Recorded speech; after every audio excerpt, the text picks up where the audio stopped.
Welcome back to PSC Tech Bytes. Today we keep on talking about the YoTeams generator version 3.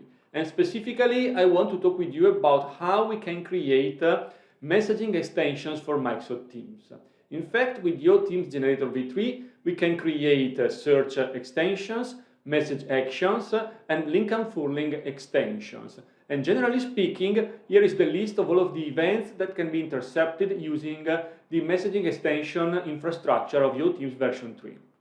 So, like always, let me move to the demo environment and let me show you how to do that in practice.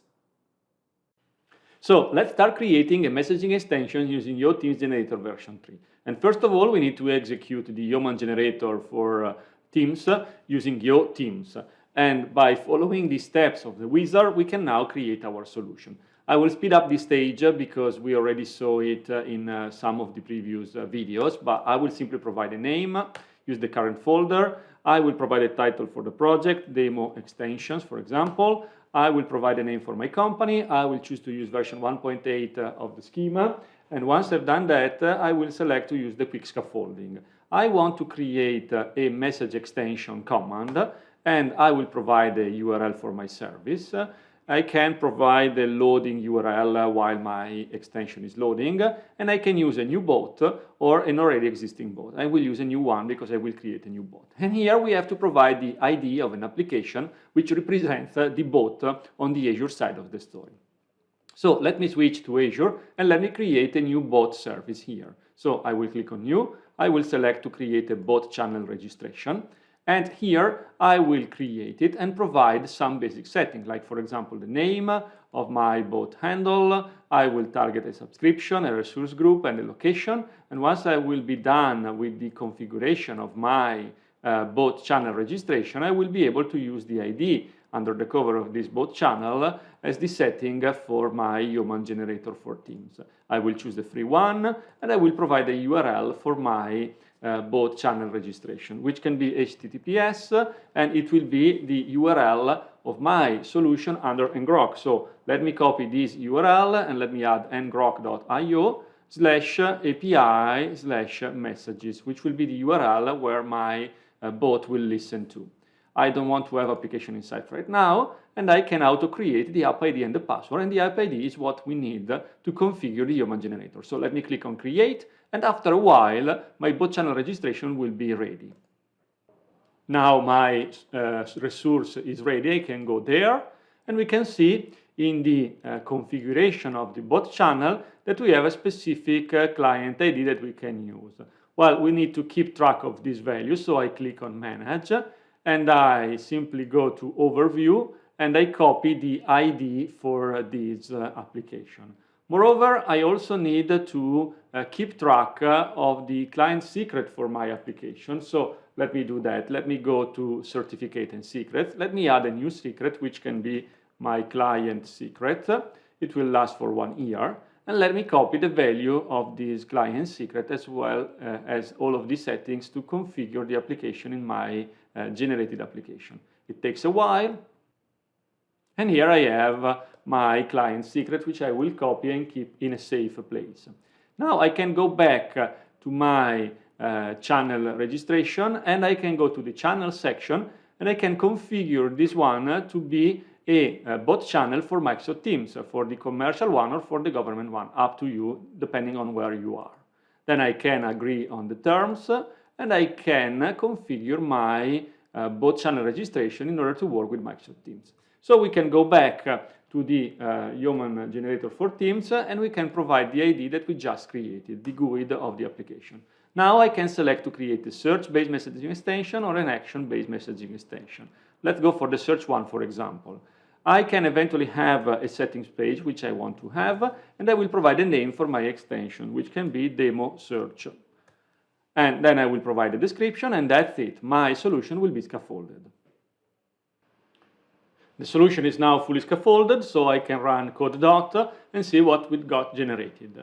And here we can see, first of all, in the environment file that we have the application ID that we just copied. Oh, sorry, right here, the application ID that we just copied from the Azure portal. And we also need to provide the share secret that we saved before. So let me do that.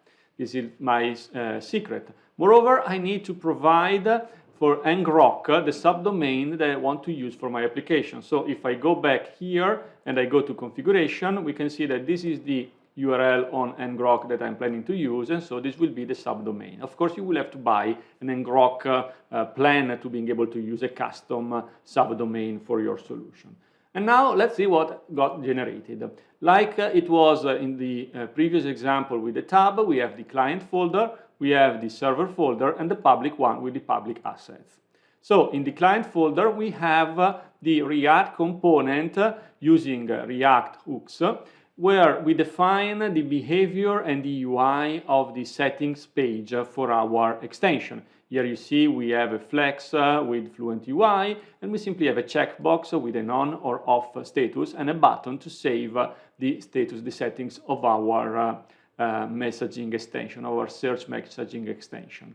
Moreover, in the server side, we have the bot, which will manage the bot logic for our solution, and we have the messaging extension logic, which will trap all of the events sent through the bot channel to our solution. Here, for example, we have the onQuery event, which will be triggered whenever the user will make a new search using our search messaging extension. And here we get inside the query object the information about the search query, and we can generate an output, which can be, for example, a set of adapted cards. So here, for example, we have a card which gets defined right here with JSON, and then we have a preview of the card when the user will see just a small list of results before clicking on a specific result to see the expanded version of the search result.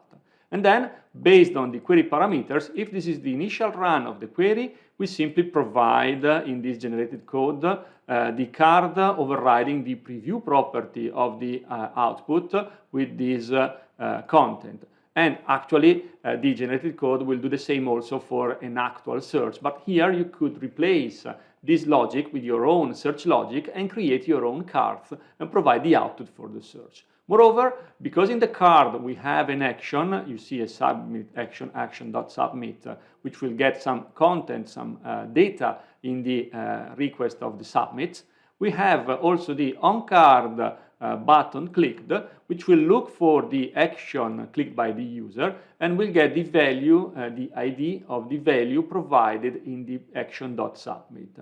We also have the onQuery settings URL and onSettings events managed because we need to manage the UI to configure the settings of our search extensions. So here we provide the URL of the UI, which will be a config.html page, which will be under the public folder, because this will be used in the public-facing part of our solution. And here we have a very simple HTML file, which will render a React component, which is exactly and precisely the client ESX component that we saw before.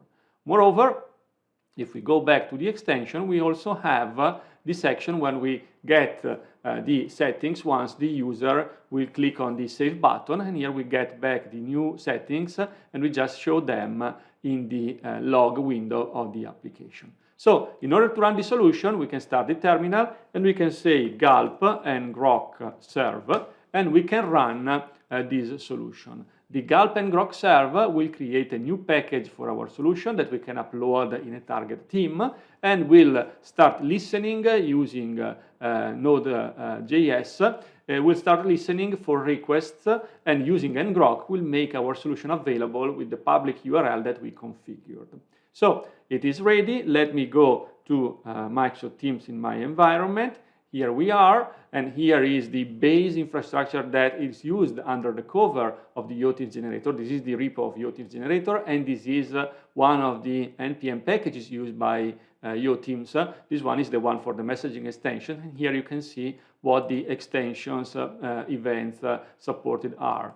And here we go to Teams, we can go to Apps, we can choose to upload a new custom app.